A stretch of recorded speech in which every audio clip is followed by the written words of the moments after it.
Hi, JJesus here, and in this video I'm gonna tell you the secrets to playing reggae guitar, rhythm guitar specifically.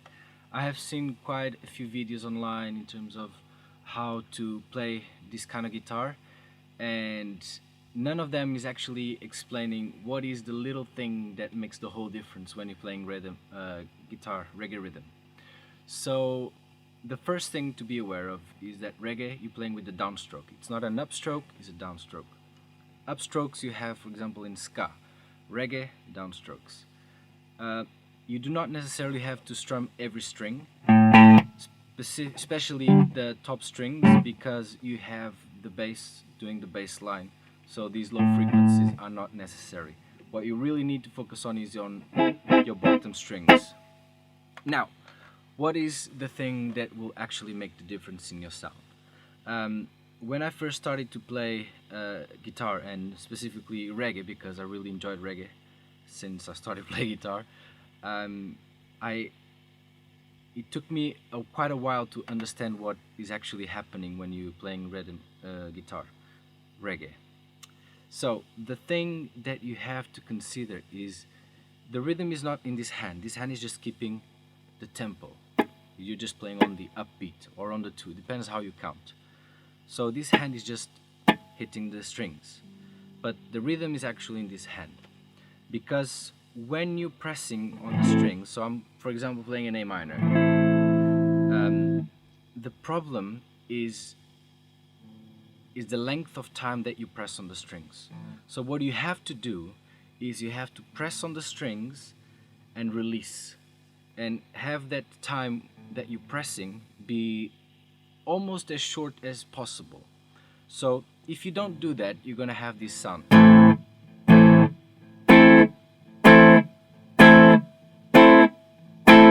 which you do see some people do it. It's never this,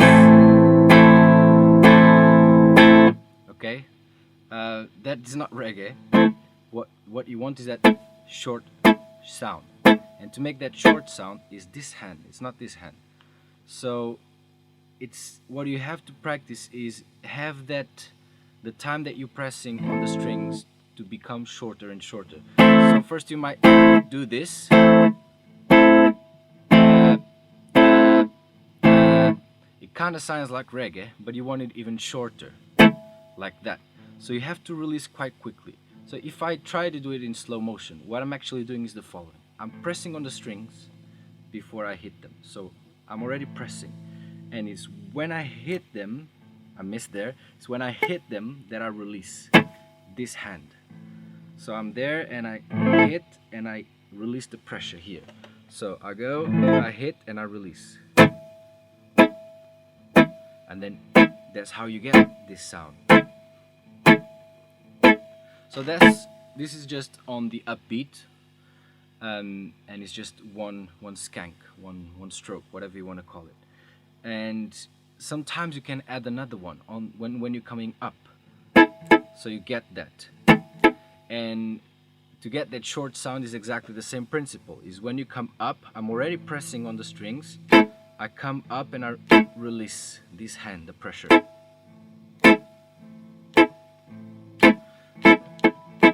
This would be ska. You hear two sounds. One is I'm pressing there, and then with the upstroke.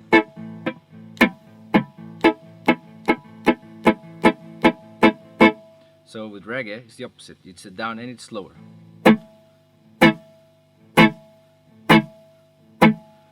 So, and like I was saying, you can hit it on and up. So you see my hand, I squeeze, squeeze, squeeze, squeeze, squeeze, squeeze.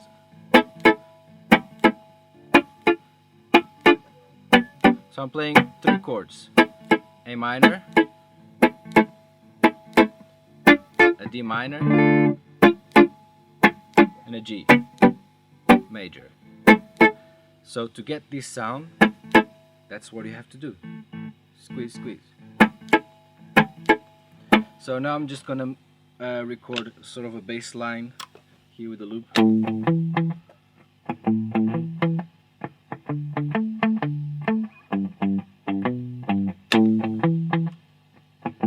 So it's looping. Now I'm gonna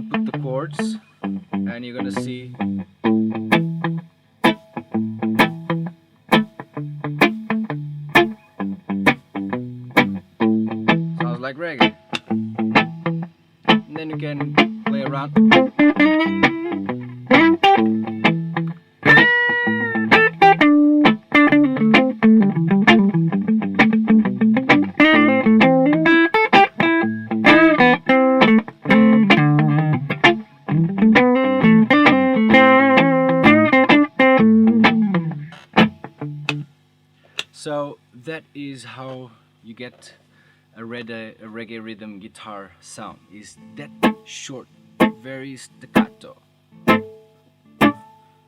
And remember, if you're hitting all the strings, or mainly focusing on the bottom there, bottom strings, because that's where you have those high frequencies.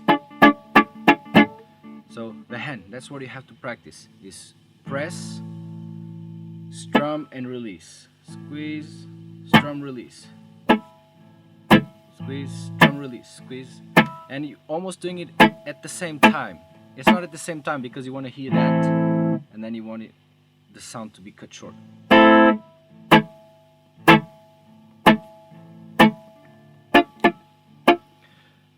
Then you have ups, the same thing. You can make it straight, which is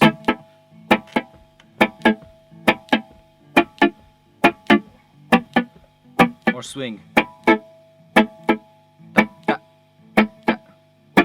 That's a swing. This is straight.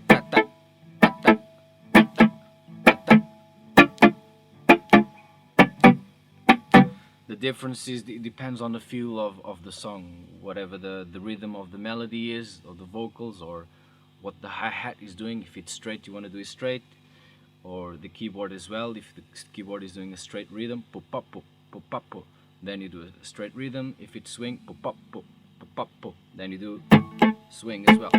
So this is the principle, and make sure you practice that before you show it to your friends and get involved in a band. Otherwise, you're gonna sound a bit silly if you try play reggae like this. It's not the best way to play reggae. Alright, JJ is here, and I'm making a video on how to play reggae guitar rhythm like Bob Marley, where I'm gonna show what chords does he use in terms of what shapes he's using. The rhythm is exactly the same principle. So what you've learned here in terms of rhythm is the same thing that he does. What I will show in the next video is how does he finger the chords, so that you know exactly what he's doing. For a long time I didn't understand, as I was looking at the videos. I'm like, what sort of chord is this? Because that's not the A that I know, that's not the D that I know. I know this D, I know this A. Your fingers don't look like that. So I was a bit confused, but I figured it out a while ago. So I'm going to show you what he's doing. Alright, JJ is here. Bye bye. Next time.